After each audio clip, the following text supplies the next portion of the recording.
Okay, picture this. You're at a session, instrument tuned, pint poured, and then someone launches into a tune that's more car crash than trad classic. You've been there, right? We've all been there. So today we're diving into the fascinating and sometimes hilarious world of session etiquette. Specifically, how to handle those moments when someone's enthusiasm outweighs their, let's say, musical finesse. And to navigate this delicate dance between welcoming newcomers and preserving the integrity of the music, we're turning to the wisdom of the crowd. Or at least the wisdom of a very opinionated thread on thesession.org titled, How Do You Politely Stop Someone Ruining a Session? Buckle up, because these folks do not hold back. What's striking is how this seemingly simple question unleashes a torrent of experiences, anecdotes, and strong opinions.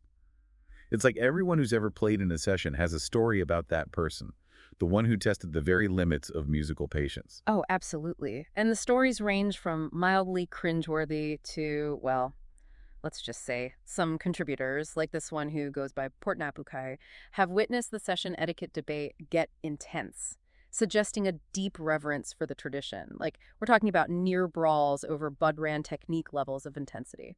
Which brings us to a key takeaway we're calling the open session paradox. On the one hand, these gatherings are meant to be welcoming spaces, open to all comers. But as many in the thread point out, there's also an unspoken expectation of a certain level of, shall we say, musical competence. Right, it's like this unwritten agreement. We're here to share tunes, not torture them. As Bex put it so perfectly, part of the joy of an open session is that it's this unpredictable, uncontrollable free-for-all, this musical brawl. But at the same time, you're also tapping into a shared musical language, one that requires a certain fluency to really flow. Precisely. Which begs the question, how do you address that unspoken expectation, that sometimes glaring gap between ambition and execution without crushing someone's enthusiasm, especially if they're new to the scene or just a bit shy? Some folks in the forum, like Conan McDonald, actually sing the praises of the direct approach. He recounts this story about being, well, not so politely called out for his playing early on. And while initially mortified, he admits that blunt feedback actually pushed him to significantly up his game. It's a great illustration of how direct feedback, while potentially uncomfortable in the moment, can be a powerful catalyst for growth. Though, not everyone shares this view. We've got folks like Michael and Steve Shaw, who firmly believe that ruining a session is inherently impolite, regardless of intention. So for them, direct confrontation feels, well, a tad aggressive. It's the classic dilemma, isn't it? Do you prioritize sparing someone's feelings in the short term or preserving the overall musical experience, which ideally benefits everyone in the long run? And the answer, like with most things in life, is rarely clear-cut. Exactly. Which is why a good chunk of the thread is dedicated to exploring more, shall we say, diplomatic interventions. And some of these are pure gold. Like Bazooki Dave's girlfriend, who instead of calling out a fellow flute player for being wildly out of tune, simply suggested they tune up together. Talk about a smooth save. A subtle way to address the issue without turning it into a public shaming. Subtlety is key. Another gem comes from Johnny J, who's all about framing feedback as a gentle suggestion. Instead of a soul-crushing, you're doing it wrong, try a more encouraging, have you tried doing it this way?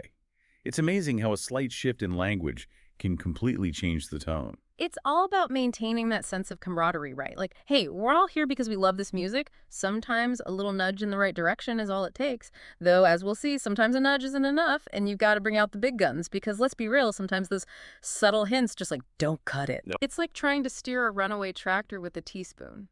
Yeah. There's a point where you got to acknowledge a firmer hand might be needed. Yeah. The thread takes a rather entertaining turn when contributors start sharing stories where patience officially wore thin. Like, buckle up your bod run. This is about to get real kind of stories. Precisely. And that's where context becomes crucial. Okay. Take someone at the session's account of the, shall we say, memorable Blythe Hill Tavern incident. Yeah.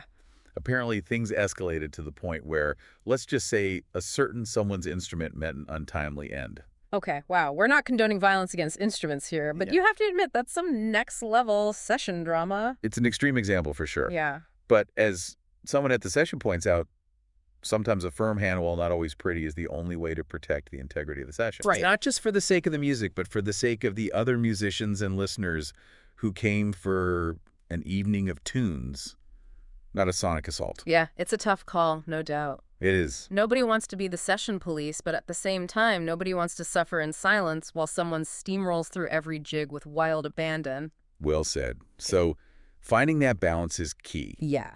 And this is where someone at the session's approach of gauging the overall session vibe really resonates. Okay. Is it a laid-back gathering with a mix of experience levels? Right. Or is it a high-level session with seasoned players who've been honing their craft for decades? Okay. That context should definitely inform your approach. Makes sense. What flies in one session might be considered a musical faux pas in another. Right. It's all about reading the room, understanding the unspoken dynamics at play. Absolutely, and this is where even a contributor like Port Napukai, with their, let's say, direct communication style, makes a valid point. Okay. They emphasize the importance of considering the experience level and, crucially, the intentions of the person who's causing the disruption. So, like, is this a well-meaning newbie who just needs a gentle nudge in the right direction? Or is it a, how do we say, musically overconfident individual who might need a reality check? Exactly. Is this a case of shy learner versus belligerent fiddler who's had one too many pints? Because, let's be honest, a well-placed tuning suggestion isn't going to do much for someone who's 3 sheets to the wind and convinced they're the next coming of O'Carolan. Yeah. Maybe a strategically placed pint of water and a friendly chat about the merits of a good session break. No, there's a thought. But in all seriousness, what this thread really highlights is the importance of approaching those tricky session moments with a blend of empathy awareness and a good dose of humor. Yeah. It's not always easy to find that balance, but by leading with a bit of grace and a healthy dose of good humor, you can often preserve both the musical integrity of the session and the spirit of camaraderie that makes these gatherings so special. And maybe invest in some noise-canceling headphones, just in case, for purely hypothetical situations. Right. But beyond the practical tips, the do's and don'ts of navigating session disruptions, this whole conversation got me thinking about a much bigger question. It's like we've been talking about how to deal with those less-than-ideal session moments, Yeah. from a gentle nudge to maybe a firmer hand when needed. Right. But it got me thinking about this bigger question. Yeah. Who gets to decide what makes for good Irish music? Ah, that's the question, isn't it? Yeah. And it's interesting because the forum kind of dances around that tension between, keeping those old traditions alive, respecting how the music's always been played, but then also making space for new players and maybe new ways of thinking about the music. Right. And you see that in the comments, too. Yeah. Like, you've got, what was their name? Btharen Bliss, something like that. Okay. Totally, for being open and welcoming. Yeah. It's all about just sharing the music, no matter your experience level, just passing on that love for the tunes. Right. But then you've got those, like, what was their name? Labokakai? Who's really serious about the tradition, even saying certain ways of playing are correct. Right, like there's a right and wrong way to do it. Yeah, almost like there's some official rule book for playing a reel, which I don't think exists. And that's the heart of it all, right? How do you keep that tradition strong? The one that's been passed down for years without stopping people from trying new things. Right, because if the tradition doesn't change, doesn't grow, it kind of dies out. Exactly. It's got to keep moving. And it seems trickier than ever now with YouTube tutorials. Everyone learning at the click of a button. Right. Anyone can learn a tune in 5 minutes now. Which is amazing. It's opened up this whole world of music to anyone. But it also means you've got more people who might be, let's just say, creatively interpreting those tunes. Right. Maybe not playing them quite how they've always been played. Yeah, and that's where those little nudges we were talking about, Yeah. they become even more important. Yeah, it's not about being the tune police. It's more about guiding that enthusiasm. I like that. Helping people understand not just what makes this music special, Yeah. but why it's so special. The feeling behind it, Yeah. the way it all comes together. Yes, the soul of the music. And I think that's something you learn best from playing with others. Absolutely. You pick it up along the way. So yeah, it's not about saying this is the only way to play this tune. It's more about helping people appreciate those subtleties. Yeah, the things that make it authentic. Right. Because once you understand that, that's when you can really start playing with it. And making it your own. Exactly. And isn't that how traditions stay alive? I think so. Hmm. You pass on what you know.